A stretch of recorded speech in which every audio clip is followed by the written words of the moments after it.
Today on the Instructor Podcast, I am joined by 6 of the best trainers in the whole wide world. We have, however, swapped out Bob Morton for Kev Field, so I will let you, lovely listeners, decide whether that is an upgrade or a downgrade, and you can vote after the show. I think you can vote. I'll put a poll up. That can be the Spotify poll. Upgrade or downgrade. No humiliation intended either way. But yes, I'm joined by 6 of my ADI Avengers, and they are going to be tackling 6 questions, some of which have been sent in and some of which are my own creation. But as always, I am going to throw a little curveball to begin with and give them a question that they haven't had the opportunity to see. And I want 0 context and 0 clarification for this question. So, are you a better driver, driving instructor, or driving instructor trainer? And I want one answer with no context. I'm going to start with you, Neil. Are we a better driver, driving instructor, or driving instructor trainer? I would say better driving instructor trainer. Emma? Driving instructor trainer. Kev? Driver. Lee? Driver. Chris? None of the above. I'll take that. And Phil? Trainer. Fascinated by those answers, and as always annoyed myself by not wanting any context. So, but let's move on to the first question. And this question was thrown in as a last minute entry by me because as of recording today, the PCS, which is the Public and Something Services, I don't know, have announced that examiners are likely to be striking soon, with over 90% of members, 90% of members that voting for strike actions. So the question I'm going to put to you guys is, should they be striking, and how can ADIs prepare their students? And you can interpret that question however you want. Should they be striking, and how can ADIs prepare their students? So I'm going to ask you first, Neil.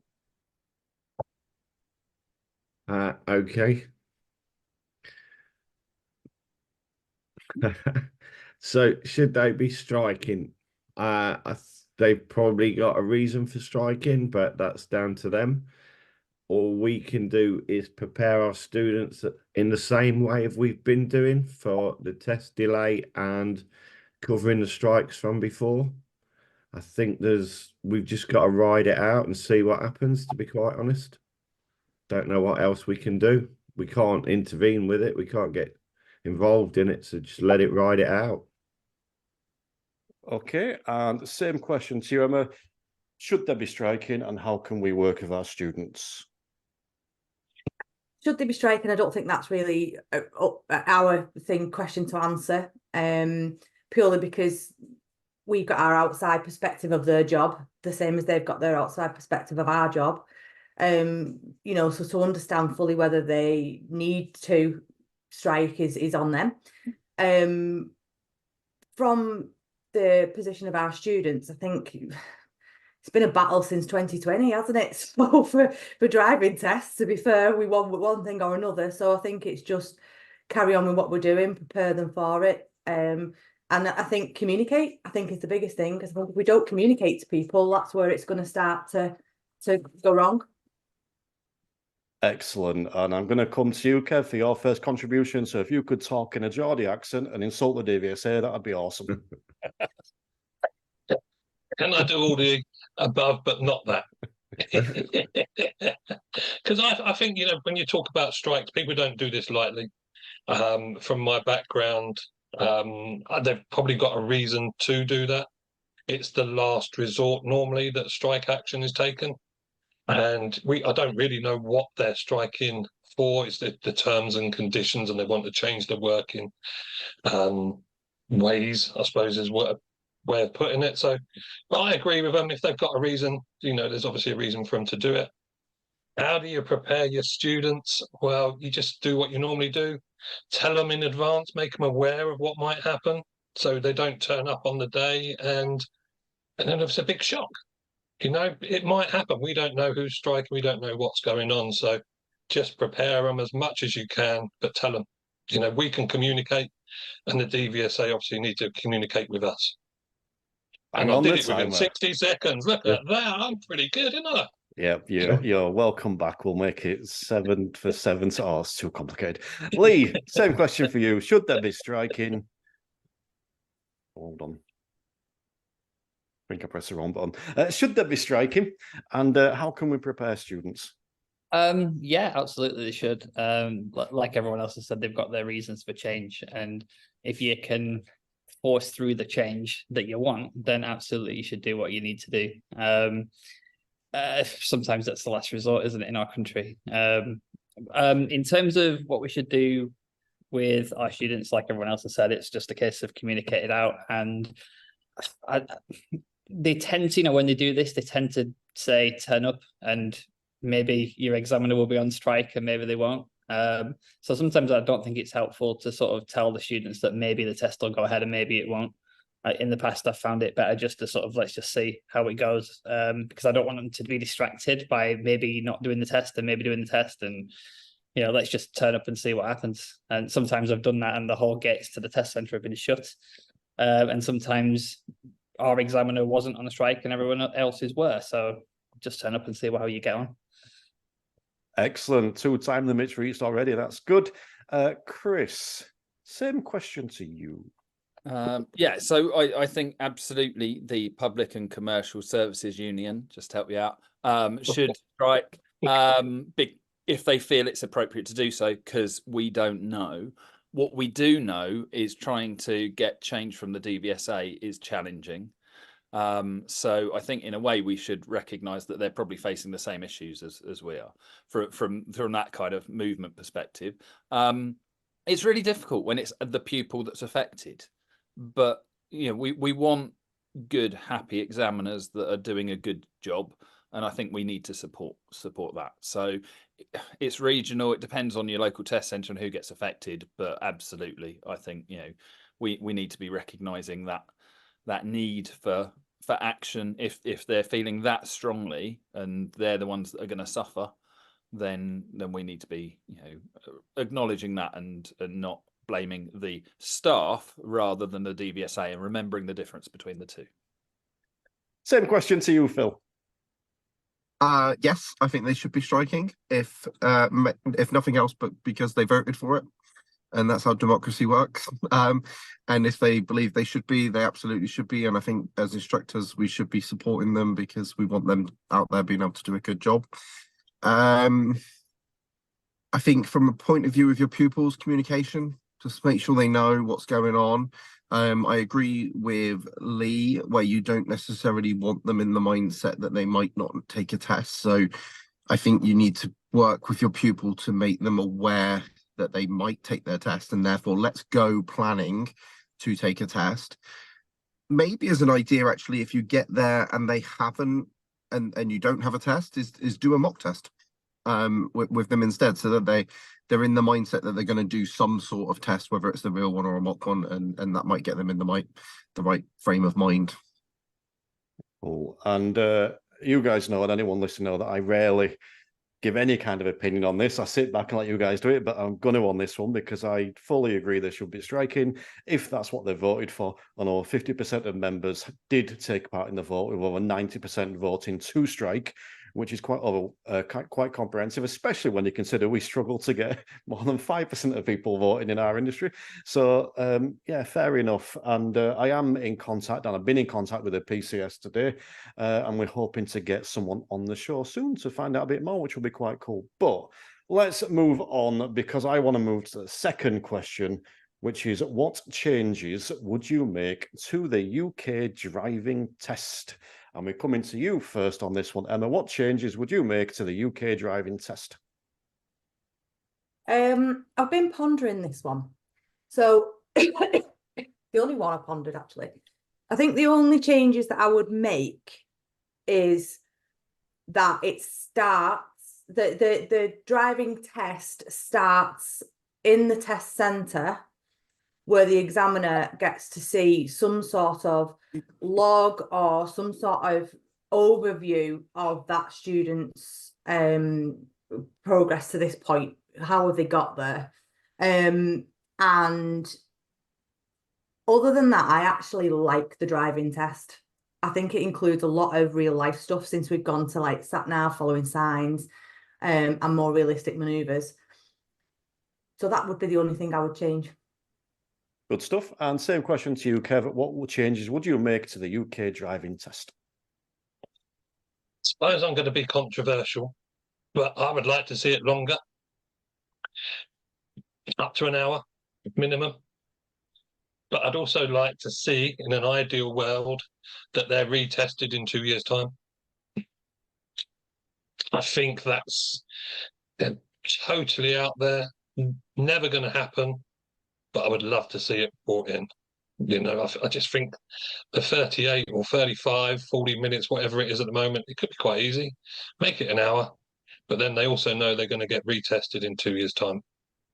Or should I say reassessed? I'm liking these answers. Lee, what changes would you make to the driving test? I think when I was kind of looking at this, my mind went to what can be done to make it so fewer bad drivers slip through the net and are granted access to our roads.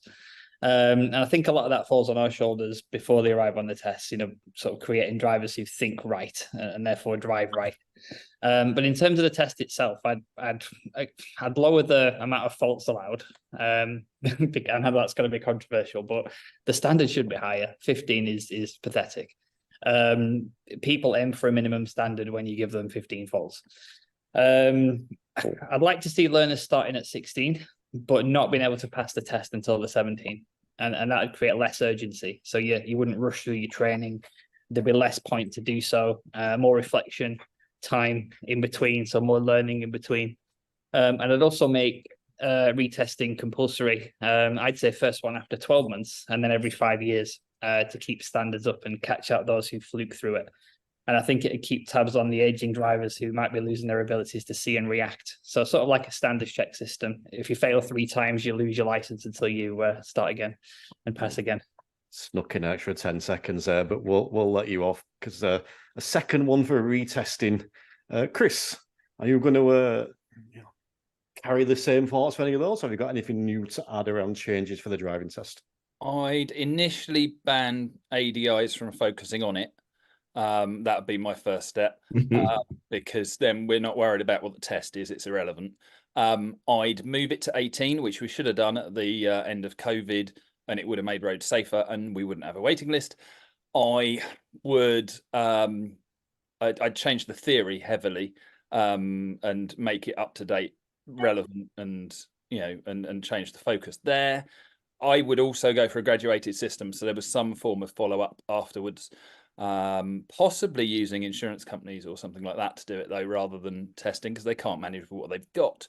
And then standardization of routes so that you can't have there's a local thing you need to know to pass it here approach. So examiners actually step in at that point.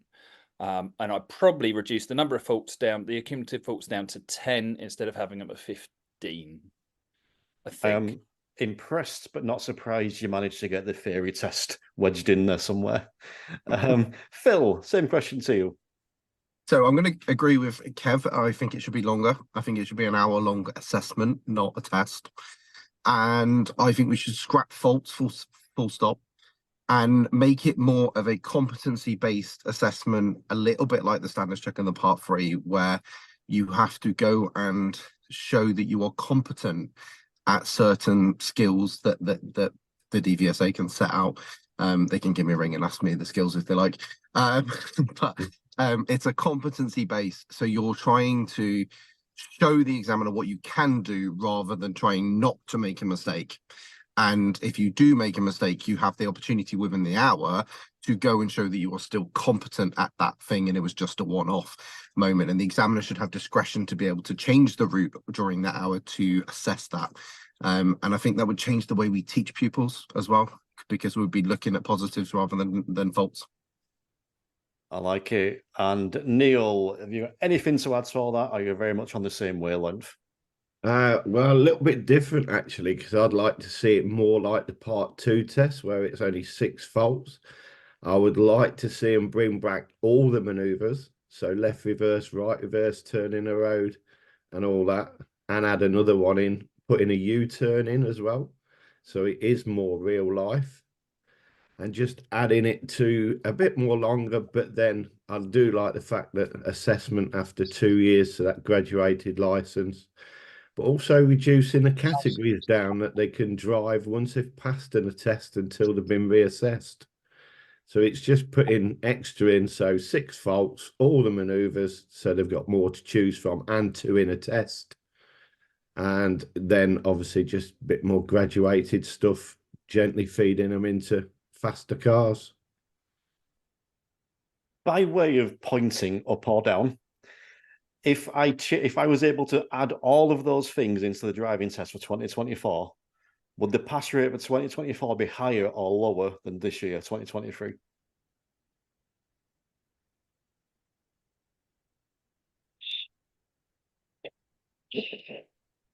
Okay, so listeners, we've got 4 people saying the pass rate will go down and 2 are saying it would stay the same. That's interesting. Might get in touch with Loveday. I'll have a word. Oh no, she's your best mate, isn't she, Chris? We have a relationship, yes. A relationship.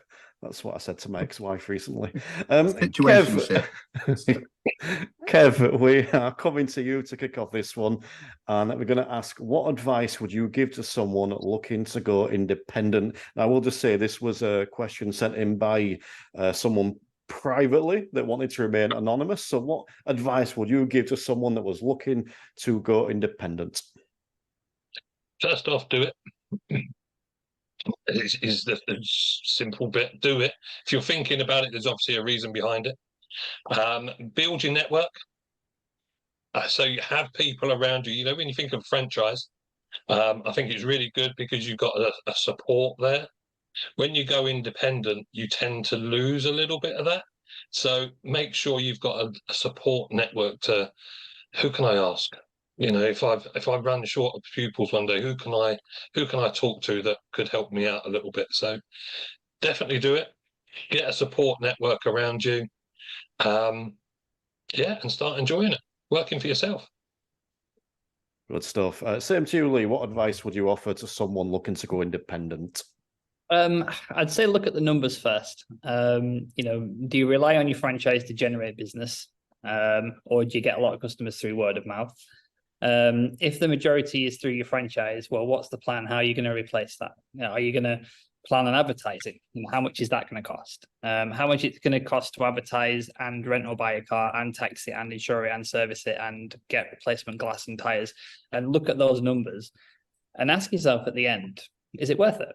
If it's worth it, then do it. If it's going to add stress, if you feel stressed already and it might not be worth it, but I think everyone's different, aren't they? So whatever works for you, then it works for you. But, you know, my advice would be, you know, if you want to do it, then do it. If you don't like it, you can go back, can't you? So it's not the end of the world either way. It's not a lot of risk. But like it's been said already, if you're thinking about doing it, there's reasons why. So try it, see how it goes, see how you get on. And if you don't like it, then go back.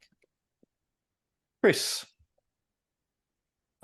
Don't do it unless you're certain that it's the whole franchise picture or being independent, you know, whether it's that binary choice, because actually not all franchises are the same. So firstly, I would definitely consider what you don't like and what you're not happy with, and is there another option out there, because we need to compare those options to see if we're getting it right.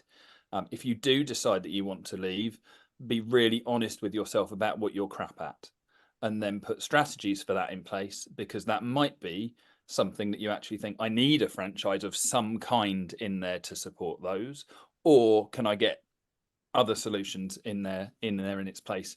But yeah, not all franchises are a bad thing. I think when people say franchise, they mean national, faceless, treat you like a commodity franchise. And I know at least, you know, a couple of people that don't run those. I have a very long list of things I'm bad at. It's why I get you guys on these calls, so I can pretend people have sent me these questions and ask them the questions that I've been pondering. Phil, what advice would you give to someone? I'm going to fully echo what Chris said. That was basically my answer I had written down. Was yeah, ask yourself, is it that franchise you want to leave, or is it you actually want to go solo, maybe because you've got plans for ahead, and make the decision based on that, because not all franchises are the same.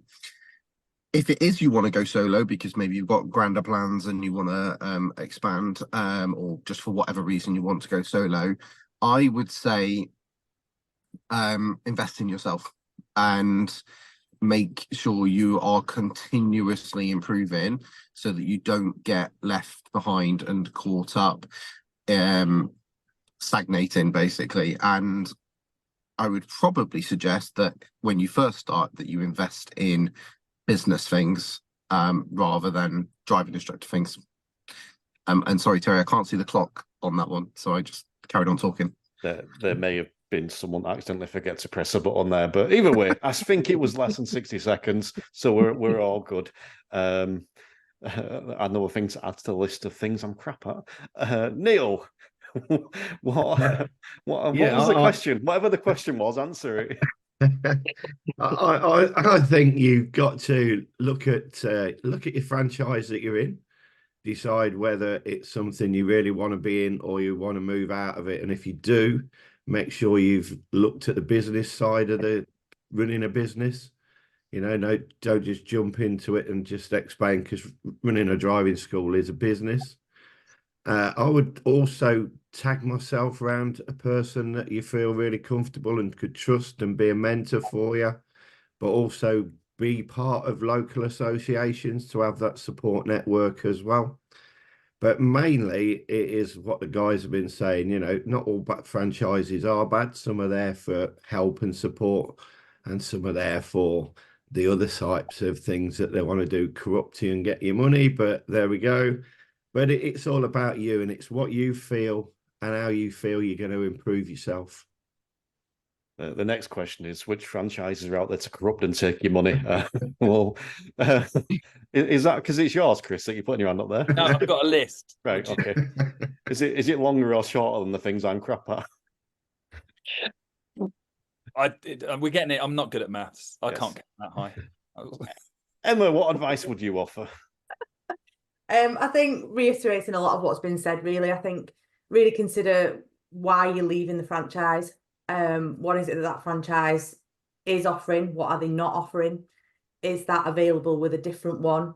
Or is it you do want to go independent and you want to start doing it for yourself? I think one of the things is, if they're considering that right now, is that we're quite a busy industry right now, and to think outside the box that at some point, that we will decline. It won't be this busy forever. It just makes business sense to forecast for quieter times too. So if they're going to do that, reiterating what the guy said about like business training and things, include things like marketing, advertising, that type of thing, because and get yourself visible as much as possible, even in the busy time. I like it. And for the person that asked the question, and for anyone listening, there are people that have answered that just there that have been independent, been a franchisee, run driving schools, and they've given some really awesome advice that isn't biased. So person listening, really take that on board. I think some really good advice there. But I am going to move on to the next question. And I think that, Lee, you may have had to change your answer to this one recently, because the question I'm asking you is, who on this call would you ask for help and why? When I read this one, I thought this is not particularly a fair question, because I think everyone in this group would, I could learn so much from every single one of them, because you're all awesome. Everyone, I suppose, would expect me to say Bob, but he's not here, so stuff him. I'm going to go with Chris, not just because I enjoy bears, but because his expertise regarding, working with customers with special needs is like an area that I think I could and probably should, have a better and more extensive knowledge and understanding of. So I think working with Chris would add another string to my bow as a trainer, so I could pass his great knowledge on to PDIs and make the whole world more whole. Thank you. And Chris probably understands there's a time difference between America and the UK. Which, speaking of which, Chris, who on this call would you ask for help and why? I didn't understand there was a time difference between home and here, so I nearly missed it. But it depends what help you want. I think that's, for me, that's the thing. So if it was, retirement advice, but he's not here. Hair care, obviously we know who to go to for that one. It just depends on what you want. I think all of us will recognize we've got a specialism. I definitely want to work with Kev. We keep saying that, and we're going to do something there. So I'd love to work with Kev. But if I'm really, really honest, it's probably Terry, because he does exactly that, which is, I can ask him a question and he goes, I haven't got a clue, but you should speak to this person, this person, this person, a number of which are in the room. So that would be my answer. There you go. That one nice. That was unexpected. You want to come to me for help because I could send you to someone else. That's lovely. Phil, who would you go to for help on this call? It's all very lovely and Christmassy, isn't it? Everyone being nice. So I thought about this, and so Lou was always the person I would go to for any sort of instructor-based training, and I think I've replaced that now with the admins from Lou's PDI group, and that's where I go for that sort of stuff. So, and everyone here is really excellent for that, but I just have those trusted people. So I think my answer to this, who's on this Zoom, is who I have asked for help on this Zoom, which is one Terry for being able to bounce ideas off and like business coaching sort of kind of ideas, and again I go to Chris for theory stuff and just general DVSA and industry knowledge, and also if I just want some sort of kind of weird quirky answer to one of my questions. So yeah, that's who I go to for my sort of advice. Lovely. You said me though, Phil. Do you want a bit of extra time? Are you okay? You can pay me later. Neil, same question to you. Well, that's a difficult one because I'm a sort of person that I would like to work with everybody on this call, to be quite honest. I do work with Kev, and I've worked with yourself, Terry, and I think I've worked a little bit with Chris before so I like to check everybody's opinions and then analyze it and then put it into my own. So I'm a bit of a collective. I like lots and lots of different views. I was when I first typed this question out, I edited it because at first it was which one person would you, and I thought, no, I can't be that mean. I've got to let you choose multiple. Emma, who are you working with? Well, I've worked with several people on this Zoom already, so that says a lot, doesn't it? Which is good. But I think that the same as what, looking at the screen in front of me, it depends on what I want. It depends on what I'm looking for, because, every person here would bring something different. Phil's got a small franchise school local to him, so that's similar to me. So that would be something that I would go to Phil for. Kev and Neil have already worked with, like literally this week. So for audit, brushing up on audit stuff. Chris obviously for theory things, and then for training for Lee, because the amount of stuff that we see with Lee and feedback that we get, he's obviously doing a good job. So, everyone, and I've worked with Terry too. There's a lot of love on this call tonight. I'm liking it. It is a festive spirit, Phil. I agree. It's a festive spirit. Kev, who are you going to work with? I'm going to say, well, Chris, because he's mentioned me, and he was so nice with it. But also, I'm going to say Neil, because he's definitely my partner in crime. Emma, because she's just so nice, isn't she? She's just like, I've never worked with Phil and Lee, so maybe the new year I am going to make an effort to talk to them more and see, how we can help each other, because I think that is what it's all about, isn't it? Whatever I ask, I'm going to be able to answer back and, just get some input from both sides. And Terry, I'm always going to be working with you. So, well, that's lovely. And from my point, I've got to say Bob. I've got to say Bob as well, because he's given me this opportunity. So yeah, I'm working with Bob as well, because he's a really nice person as well. We might keep you, Kevin. We'll swap someone else out every time and move you around. But no, I think you're all awesome. I love working with you all. And I think I've worked with everyone on this call in one way or another. But I've only been in the house of one person on this call. And that's also going to be a Spotify question. So there you go. Next question. And we're going to start with you with this one. Chris, Who on this call would you refuse to work with? No. How would you explain the pull up on the right manoeuvre? And have you found a way to relate to everyday driving? Now, this was a question on my Facebook group, and I've completely forgotten who sent it, and I've forgotten to write down, so apologies. But how would you explain the pull up on the right manoeuvre, and have you found a way to relate it to everyday driving?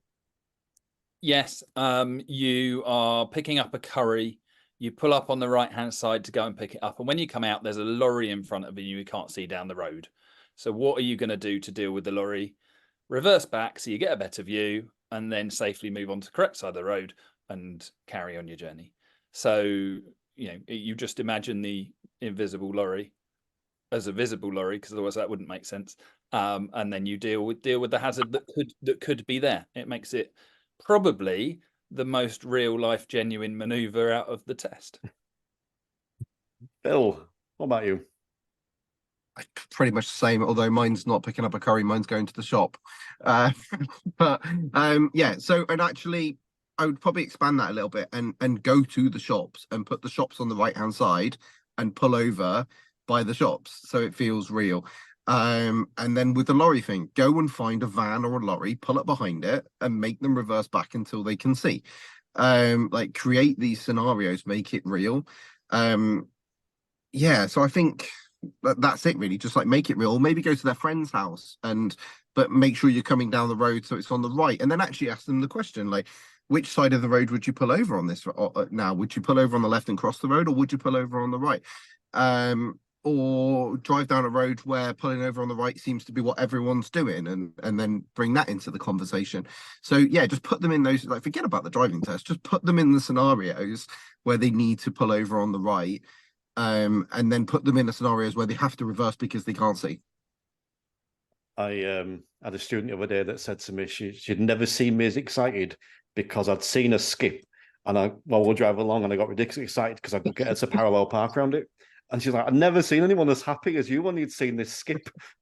There you go. Neil, pull up on the right. How do you explain it, and how do you relate it to everyday driving? Yeah, same sort of thing, really. Just use an house that they would think was their mates, or pull up outside their mates. Just get them to think it's a right turn, but they're parking on the left. So using them sort of the rules.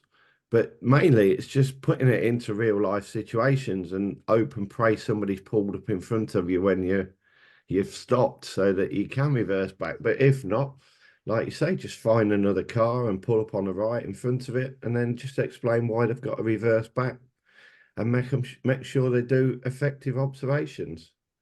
Same to you, Emma. This one I generally have a conversation with the student, figure out what their life's like. So I've had a student who had an elderly grandma. So we're imagining we're picking her up and her house is on the right, and we don't want to walk her in the road. I've had others with kids, young children, they're in the car seat on the right, and you don't want to, again, be getting them out when you're in the road, and you've got to park on the right. So I've had sort of bring different scenarios to different students, really try to relate it to their life scenario of why they would need to use that side of the road, and why that passenger door needs to be opened. But I really do like Chris's curry thing. That probably would relate more likely to most of my students. I make them buy the curry and then I have it later. It's a really nice idea. Kev, same to you. Again, it's scenario based, isn't it? I think, real life, put it up on the right outside friend's house. But I suppose our favourite one is be a delivery driver. And, just practice being a delivery driver, and you're delivering these down the road as quick as possible. What would you do? And you have to go to each side of the road, you have to park, you have to move. And 9 times out of 10, they even try pulling up on the path as well, because that's what delivery drivers do. So, again, you're just putting it into a real life situation for me in this one. Good stuff. And last but by no means least, Lee. I've probably read this a different way to everyone else. So in terms of explaining how to do it, I'd sort of, we'd look at the skills that we've already got in the bag, really. Like, have we done like have we turned right into a side road before? And if we can do that, then what can we compare to that? And I suppose it works the other way around as well. If we've only done parking on the right and we've not done junctions yet, then what skills can we use from that to make that comparison?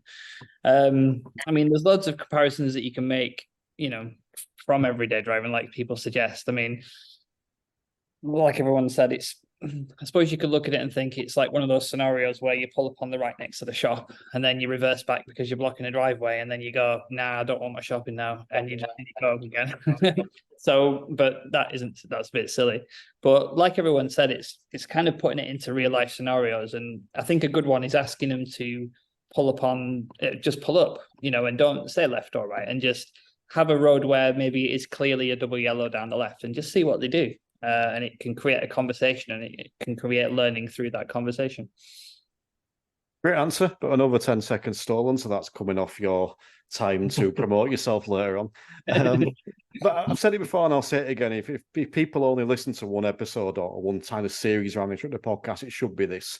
Because the fact that you've got you guys giving this incredible wisdom on most parts, I think is brilliant. And I love the fact, like curries and kids and shops and mates' house and delivery drivers and grandparents and all sorts there. So yes, definitely ways to put that into a real life context. But we're going to move on to the last question of the day, and probably my favourite, if I'm being honest. So we're coming to you, Phil, appropriately, I think, for this one. Looking at, the only one that's made a fucking effort today. If you delivered lessons on Christmas Day, how would you make the lessons Christmassy and fun? Well, just like this first. It is definitely how I would start that lesson. Maybe a bit of Bailey's. Don't do that. So I was trying to think about this because I just wouldn't, so I don't know. But then I actually had a thought, because you've got your podcast coming out with 12 Days of Christmas. So I thought we could have the 12 days of driving lessons, and something along the, and I haven't really thought this fully through, but something along the lines of, during the lesson, the pupil has to tick off the 12 days of Christmas. So they have to show me 12 amazing mirror checks and, I don't know, 7 brilliant move offs and 5. So you know what I mean? So like I've not got the whole list, but I think you could create a 12 days of Christmas list, and the pupil has to give you show you moments of doing that, and then they win a mince pie. I can just imagine like 6 varieties of birds in the back of your car now. Get out. Well, there's a joke about having 6 varieties of birds in the back of my car somewhere, but I'm not going to make it. But I will say that, yes, you mentioned the 12 days of Christmas there, and that is kicking off on Christmas Day. But I feel like I should take this opportunity to clarify that is not 1 episode on the first day and 2 episodes on the second day, and it is 1 every day. I cannot do that many. So let's move on to Neil. If you delivered lessons on Christmas Day, how would you make the lesson Christmassy and fun? So I'd start with this. There we go. Yeah. And if you're not watching on the video, start now. And then we would just have a great bit of fun, to be quite honest. All about Christmas, a bit like Phil's just said, do certain things around the days of Christmas. But this is how I'm going to start my lessons next week. Christmas jumper, all the stuff, and a bit of tinsel across the front of the car as well. There you go. That's a Christmas Day lesson. That sounds like a good Christmas Day lesson to me. Emma, same to you. Well, we're going to play Santa and the Elves. So we've got the driver who's going to be Santa, and we're driving around delivering parcels to whoever we need to deliver them to. We'll create a big long list of people for charitable donations, and we're going to play Santa and the Elves, but they're going to be the driver. There would definitely be no tinsel. Why no tinsel? No, I'm heavily against tinsel. It's evil. Heavily, it hurts. It gives you a rash. It's far too colourful. No. I'm with you. You only meant to put it on the tree. Definitely not. It doesn't go on the tree. I've heard of people not liking tinsel, but I've never heard the phrase "I'm heavily against tinsel" before. But I do like that idea, and I'm now considering working Christmas Day to do that idea. That sounds quite fun. I'm going to. Do you know, one time on when I worked at Red Driving School, they had and they probably still have their own diary system, and you have to block off the days you don't want to work. But no one really kind of told me that when I started. So within a week of starting up, someone had booked Christmas Day as a lesson. I'm like, yeah, should have thought that one through. Didn't do it. Kev, how would you make Christmas Day Christmassy on a driving lesson? Yeah, I think it's similar to Emma, really. Didn't really have long to think about this one. But I think it's bring the Christmas spirit in there, not the alcohol one, but delivering presents to, those, like they do with egg runs, don't they? So why not do a driving present motion? But then when we get there, we'll sing carols, maybe. Well, they can sing carols. They don't want me singing carols. And then, yeah, just finish it off at the pub. Park the car and we'll go to the pub. Yes, carols, the pub, obviously walking home. I like it. It's all good. Lee, same to you. I didn't take this one seriously because like no money in the world would ever have me working on Christmas Day. Especially while my mum and dad are still kicking about. It's a day with them. I've done a test on Christmas Eve before, and my learner had like the jumper and it had antlers, and it was such a fun day. And he passed, and he was highly commended on both of his driving and his jumper. But they were like impressed with both. If I did do it, I think it'd be like full fancy dress, full costume, beard, but like suitable footwear, no like mad elf shoes. And we could play a game, every time you miss a mirror, you eat a mince pie, which are gross. So they're definitely going to be really good at mirrors because you're going to get force fed something with fruit in it. Oh, it's gross. Part of the reason I asked you to be part of the ADI Avengers is because you're the only person that would say, yeah, I didn't take this question seriously. And then pull out a really good answer. Chris, go on, finish us off with some Christmas spirit. I did make an effort. I grew a beard, so I look like Santa. It went grey, so you look like Santa. Firstly, it's got to start in a Santa outfit, isn't it?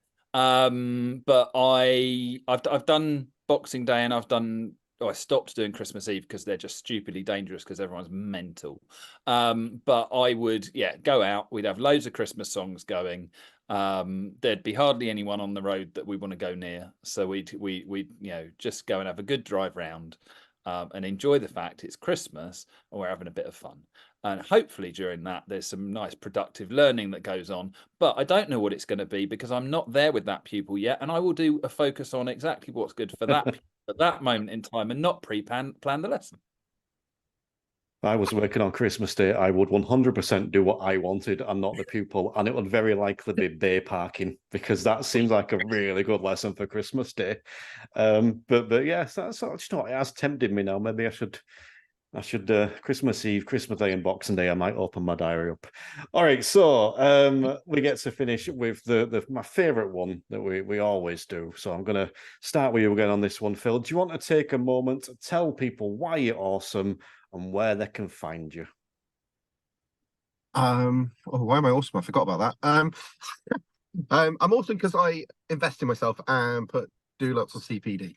And on that note, I am starting on the 1st of January a new venture with Diana Todd and DeCallie and McGregor Sims called Inspire Instructor Training. And CPD is exactly what that's going to be. And it's going to be continuous CPD because it's going to be a monthly subscription membership where we continuously provide you with CPD in the form of training videos and Zoom sessions and an exclusive Facebook group for the Inspirationals, which is going to be our members' names. And so you can find us on Facebook at Inspire Instructor Training or inspireinstructortraining.com. Good stuff. So Neil, why are you awesome and where can people find you? So I'm awesome because I wrote a book for all the ADIs and PDIs out there. I also deliver continuous CPD for instructors and PDIs out there. And obviously I work with Kev doing the Audit Academy, which provides more CPD for for ADIs and people wanting to improve themselves. But just generally, they can find me through LinkedIn, Facebook, go to my website, and I'm sure they'll find my book really awesome, and they'll keep subscribing to it. I didn't know you'd wrote a book, Neil. Kept that to yourself quite well. Emma, sorry, I made my children laugh now. Emma, why are you awesome, and where can people find you? Well, you know, I'll never say I'm awesome because that's just not who I am, but I'm working on it. So, and that's the biggest thing, I'm working on it. I'm always working on it. So pretty much the same as these other guys, continuously working on myself, and I will always encourage those around me to do the same. I'm also here to support those that surround me to do the same. You know, my inbox is always open for whoever has any questions. I also work with learner drivers in a different way because I'm also a journal therapist. So I can work with them from a therapy position, so we can work on things that even they might not know. And this comes through from the Learner Driver Logbook. So you can find me either through Facebook or Instagram, through the Learner Driver Logbook, or just as myself. If you believe that Emma Cottington is awesome, please raise your hands. There you go. And another reason why Emma is awesome is because she is going to present an expert session for me in January. I can't remember the date. And she is going to be one of the presenters on the second Meganar. So there you go. Kev Field. Thursday the 11th is your date. There we go. It's a good job someone's aware of this stuff. It's written on a scrap of paper somewhere. Kev Field, why are you awesome, and where can people find you? I'm awesome, or am I? But I work in partnership with a lot of people. Neil being one of them, he's mentioned the Audit Academy, so instructor training, PDI training, but also confident drivers with my wife. So she's probably the most awesome one out of the two of us. And we do lots of stuff where it's stress, nerves, anxiety, how to reduce it, how it helps you, tips and techniques, to do lots of different things, really. And this year we got our 6-week drive calm course, and hopefully it's going to be made a qualification. So yeah, breaking news. Is that an exclusive, Kev? It could be an exclusive. There's not many people know. Do I need to edit it? Or can I leave it in? We've passed some hurdles. We're almost there. Oh, I'll let you check with Tracy first and get back to me. Lee, or Chris can. One of the two. It's fine. In 40 seconds, do you want to tell us why you're awesome and where can people find you? But you can take an extra 20 seconds to tell people about the free expert sessions you're doing for me next year. Yes, I am looking forward to the expert sessions next year. That's something that's in my diary now. Looking forward to that. I'd say awesomeness is probably rising. I still don't think I'm as awesome as I can be, but I'm progressing that as we go along.